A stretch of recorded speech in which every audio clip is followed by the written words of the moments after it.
उनकी foreign policy बड़ी कामयाब है। अब आप देखें ना, फ़लस्तीन के ऊपर ये अपना फ़लस्तीन के ऊपर हम लोग खामोश हैं। वहाँ बम्बारमेंट कर रहा है इसराइल, हम खामोश हैं। आज उस जालिम मुल्क के बीच में इमाम काबा तशरीफ लेके आ रहे हैं। आज उस जालिम मुल्क के बीच में भाईजान इंडिया की, भारत की हिस्ट्री की सबसे बड़ी मस्जिद बनने जा रही है। उनकी फॉरेन पॉलिसी बड़ी कामयाब है, इसलिए लोग उनकी तरफ जाते हैं। इसमें सबसे इम्पोर्टेंट तो ये है कि जो उनका चीफ मिनिस्टर योगी है, जिसको ये पेंट किया जाता है कि वो जनाब एक हिंदू कल्चर को प्रमोट कर रहा है और प्रो हिंदू बात करता है। सबसे मजे की बात यह है कि उसी स्टेट के अंदर ये मस्जिद बन रही है। हमारी फॉरेन पॉलिसी आपको पता है बिल्कुल है ही नहीं, तो लोग यहाँ क्या करने आए? कोई इज्जत ही नहीं है। वो शुएब भाई, मैं मुसलमान हूँ, मैं मंदिर की बात करता हूँ, दाएं बाएं वाले लोग समझते हैं कि पता नहीं ये हिंदू है या हिंदू। देख हंस रहे हैं भाई ना, ये लोग हंस रहे हैं, तो ये समझ रहे होंगे अरे पाकिस्तान के खिलाफ हैं, इसलिए उधर जा रहे हैं ना। क्यों उनको इधर आना चाहिए? उधर क्यों गए हैं? वो अमेरिका उनके पीछे है, वो पाकिस्तान और जो सारे ममालिक है मुसलमानों के, वो उनके खिलाफ है। वो हिंदुस्तान में हिंदुस्तान की हिस्ट्री की सबसे बड़ी मस्जिद बन रही है। इमाम काबा उसकी बुनियाद रखने आ रहे हैं। दुनिया का सबसे बड़ा कुरान पाक हिंदुस्तान में उस मस्जिद में रखा जाएगा। अब मुझे बताएं कि जब हम ये बात करते हैं कि पाकिस्तान में भी बहुत बड़े मंदिर होने चाहिए, अगर हम मुसलमान हैं तो हमें दूसरे को भी रिस्पेक्ट देनी चाहिए। मिलती नहीं है, इज्जत कमानी पड़ती है। इंडिया ने अपने डेमोक्रेसी को इस लेवल तक वो लेकर गए हैं और अपनी इकोनॉमी को इतना स्ट्रांग किया है, तो इस वजह से पूरी दुनिया अब इंडिया से ट्रेड कर रही है। जी, इस वक्त तो मंदिरों का तस्वर ही खत्म होना चाहिए, लेकिन जो गवर्नमेंट कॉन्ट्रैक्ट कर बैठी हुई है, शायद उस पर अमल करना उनकी मजबूरी है। रूल ऑफ लॉ था। देखिए, हमारे यहाँ रूल ऑफ लॉ नहीं था। लियाकत अली खान के मरने के बाद हालात ही खराब हो गए। हमें सबसे पहले देखना चाहिए कि इस मसले की जड़ कहाँ से स्टार्ट हुई। वो हुई थी जनरल ज़ियाउल हक साहब के दौर के अंदर, जब एक सऊदी अरब और ईरान की जो प्रॉक्सी वार है उसको पाकिस्तान में ला के इन्होंने फेंका और वहाँ पे हमारे मसल की इख्तलाफात को ख़त्म किया और यहाँ पे एस्टेब्लिशमेंट ने एक ग्रोह बनाए, बंदे बनाए, शिया सुन्नी बनाए, टोका कल्चर दरियाफ्त किया कि ये फलाने बंदे को मार दो। उसके अंदर वो लाल मस्जिद वाला वाक़या परवेज़ मुशर्रफ के दौर में आया। उसकी आज तक इंक्वायरी नहीं हो सकी उसको किसने मारा है। जिसने मुल्क बनाया है उसकी गाड़ी का पेट्रोल ख़त्म हो गया था। तो अब आप समझ लें कि जितने मुनाफिक, जितने गद्दार, वो हमारे मुसलमानों में पैदा हुए हैं। ये हमारी हिस्ट्री। ओमान के सुल्तान 3 रोजा दौरे पर भारत में पहुंच चुके हैं और भारत में उनका बड़ा ही वार्म और ग्रैंड वेलकम किया गया। ओमान के सुल्तान के इंडिया में वेलकम के चर्चे पूरे सोशल मीडिया पर हो रहे हैं। इसी पर आज हम बात करेंगे पाकिस्तान के अवाम से और जानेंगे कि ऐसी क्या वजह है कि गुजरते वक्त के साथ साथ इस्लामिक कंट्रीज का झुकाव इंडिया की तरफ क्यों बढ़ता चला जा रहा है और उतना ही ये लोग पाकिस्तान से बददिल क्यों होते जा रहे हैं। इमाम काबा इंडिया का विजिट के लिए आ रहे हैं और उनका इंडिया विजिट करने का मकसद क्या है। बाबरी मस्जिद का बहुत इशू पाकिस्तान के main stream media, social media, बच्चे को बताया गया जी बाबरी मस्जिद शहीद कर दी गई, ये कर दिया गया, लेकिन ये नहीं बताया गया कि इंडिया की सबसे बड़ी मस्जिद बाबरी मस्जिद की जगह पे बनाई जा रही है। ये नहीं बताया गया कि दुनिया का सबसे बड़ा कुरान पाक उसी मस्जिद में मौजूद होगा। इसी वाले से आबिद भाई से बात करेंगे, दिलशाद भाई से बात करेंगे और मैं भी थोड़ी बहुत बात करूंगा। अस्सलाम वालेकुम आबिद भाई। जी वालेकुम अस्सलाम शुएब। अस्सलाम वालेकुम भाई। वालेकुम सलाम, ठीक ठाक। तो मैं ये कहना चाहूँगा कि आबिद भाई आपको और दिलशाद भाई आपको जितने भी हमारे प्रोग्राम में, हमारी वीडियोस पे, चैनल पे पार्टिसिपेंट आते हैं, सबसे ज़्यादा अगर पूरे साल में बात की जाए सबसे ज़्यादा पसंद आपको और आपको किया गया है। उसकी वजह यह रैशनल बात करते हैं, अनबाइस बात करते हैं और खरी बात करते हैं। टॉपिक आपने सुना, आपकी भी बात इसके ऊपर लेंगे और दिलशाद भाई की बात लेंगे। होंगे पाकिस्तान के सीनियर सिटीजन है। ओमान के सुल्तान 3 रोज़ा दौरे पर भारत पहुंच चुके हैं और भारत में उनका बड़ा वार्म वेलकम किया गया है और जिस तरह उनका वेलकम किया गया, हर जगह इसी के चर्चे हो रहे हैं, इसी पर ही बात हो रही है। डेफिनेटली ओमान के सुल्तान 3 रोज़ा दौरे पर पहले 2 मुल्कों में गए, अब उसके बाद भारत आए हैं, तो डेफिनेटली इंडिया में जितनी डेवलपमेंट हो गई है वो देखने आए होंगे, इंफॉर्मेशन लेने आए होंगे। क्या कहेंगे आप इस पर?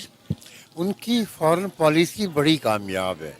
अब आप देखें ना, फ़लस्तीन के ऊपर ये अपना फ़लस्तीन के ऊपर हम लोग खामोश हैं। वहाँ बम्बारमेंट कर रहा है इसराइल, हम खामोश हैं। उनकी फॉरेन पॉलिसी बड़ी कामयाब है, इसलिए लोग उनकी तरफ जाते हैं। हमारी फॉरेन पॉलिसी आपको पता है बिल्कुल है ही नहीं, तो लोग यहाँ क्या करने आए, कोई इज्जत ही नहीं है। बड़ी जबरदस्त ये वीडियो होगी जी। जी सबसे पहले तो मैं आप सबको मुबारकबाद देना चाहूँगा कि जी मैं भी ज़ाहिरी बात है, लेकिन आपको स्पेशल देना चाहूँगा कि 1000 वीडियो जो आपकी कंप्लीट हुई हैं, उसके बाद हम टॉपिक की तरफ आते हैं।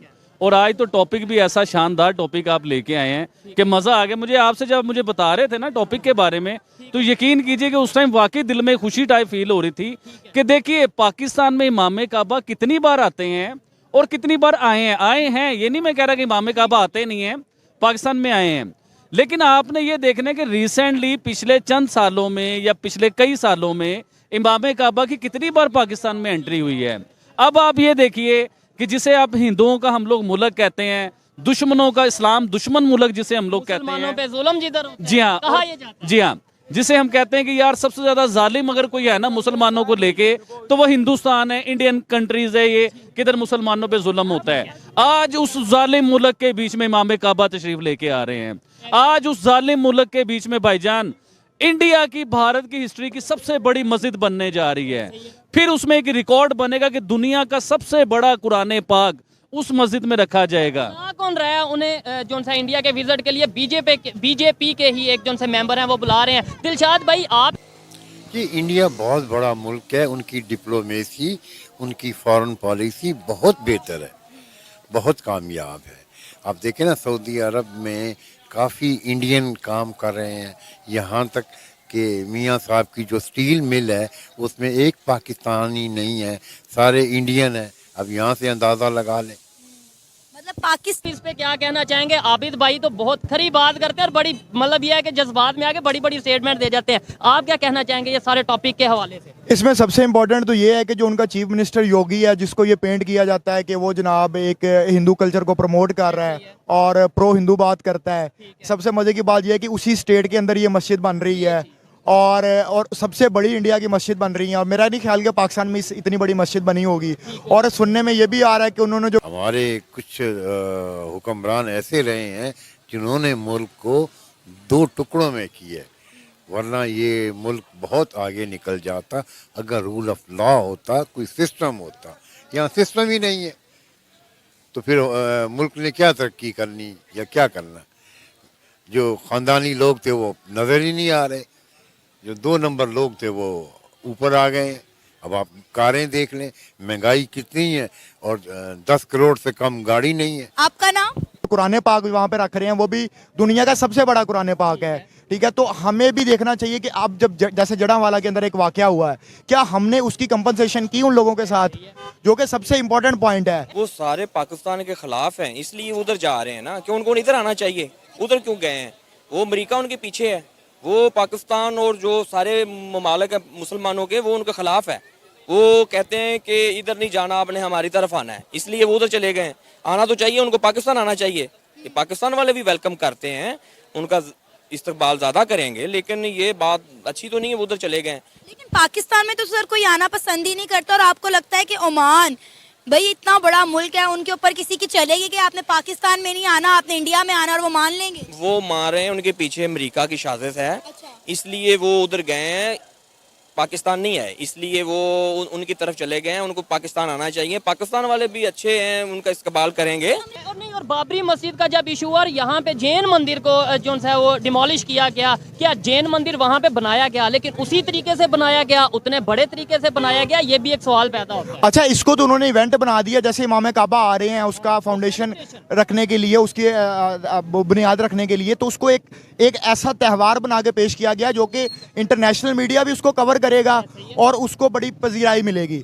हमें भी चाहिए था कि जब जैन मंदिर डिमोलिश किया गया था, उसके बाद हम भी उसकी कंपनसेशन करते, हम भी उस तरह का कोई मंदिर बनाते। लेकिन चले, अभी भी देर नहीं हुई, अभी भी आप कोई ऐसा इकदाम उठा सकते हैं जिससे जो है वो आप एक दुनिया को एक अच्छा मैसेज दे सकते हैं। मैसेज दे सकते हैं। आपसे आबिद भाई ये बताएं, पाकिस्तान में बहुत से मंदिर मौजूद हैं। मैंने कश्मीर का विजिट किया, मैंने कराची का, सिंध का, अंदरून सिंध का विजिट किया, इवन लाहौर के अंदर बहुत से ऐसे मंदिर हैं जिन्हें मार्केट बना दिया गया है या पब्लिक प्लेस बना दिया गया है। क्या समझते हैं, हम उन्हें ही नहीं संभाल पा रहे और वो हमारी प्रॉपर्टी है। वो कोई ये नहीं कि इंडिया की या किसी की प्रॉपर्टी, वो मेरी और आपकी प्रॉपर्टी है। हम उनको उस तरीके से वर्क क्यों नहीं कर रहे, उस तरीके से उन्हें अपना जो सा पूरी दुनिया में एक इमेज क्यों नहीं दे रहे कि हमारे यहाँ पे भी जो सी ऐसी प्लेस हैं वो बड़ी महफूज हैं?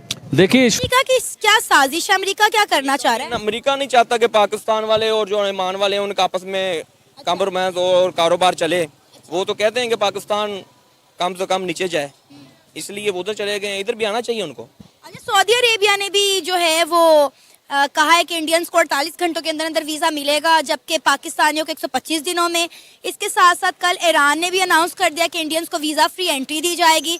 अब क्या इसके पीछे भी अमेरिका, ये भी अमेरिका मना कर रहा है सऊदी अरेबिया और ईरान को? ये झूठ है, वो इनके पीछे वो ही है। मेरा सका भाई उधर है, वो कहता है ये सब अमेरिका की साजिश है, कोई ऐसा मसला नहीं है, कोई वीज़ा नहीं दे रही है। जो अमेरिका कहेगा वही होगा, लेकिन मान के पीछे वो ही है, बिल्कुल अमेरिका वाले ही हैं। इंडिया तो अमेरिका की नहीं ना सुनता। नहीं तो इंडिया में सारे काम बिजनेस किनके हैं? अमेरिका के। हाँ, वो सब पोर्ट करते हैं उधर, उनका सारा बिजनेस ही उधर है। पाकिस्तान को वो खत्म कर रहे हैं। तो सर ये तो इंडियन की काबिलियत है ना कि अमेरिका का पूरा बिजनेस जाके इंडिया में बैठ गया, इंडिया में वो इन्वेस्ट कर रहे हैं। हमारी सियासत भी कुछ इस तरह की है कि इनको इकट्ठा होना चाहिए, इकट्ठा हो गए उनका कुछ आपस में कुछ करें उनको। शुएब भाई, इसके ऊपर तो मैं ये बताना चाहूँगा कि जब बाबरी मस्जिद के मामलात हुए, क्योंकि आपने बाबरी मस्जिद का जिक्र किया है, तो जब बाबरी मस्जिद को शहीद किया गया, उसके बाद पाकिस्तान में जो फैक्ट हुआ वो भी आपको याद होगा कि मंदिरों को तोड़ दिया गया, लोग मंदिरों के ऊपर चढ़ गए, तबाह कर दिया मंदिरों को। चलो ये एक सिलसिला चल रहा था। उसके बाद जब इंडिया ने हमारी मस्जिदों को तहफ़्फ़ुज़ देना शुरू किया, हमें चाहिए था कि पाकिस्तान में मंदिरों को उस लेवल पे हम लोग तहफ़्फ़ुज़ देते, उस लेवल पे हम लोग मंदिर बनाते। देखिए ऐसा नहीं है, हम लोगों ने मंदिर पाकिस्तान में हैं, जैन मंदिर भी है जो जैन के मंदिर हैं, इसके अलावा और बहुत से मंदिर हैं, लेकिन उन मंदिरों की आप कभी हालत तो देखो अंदर जाके।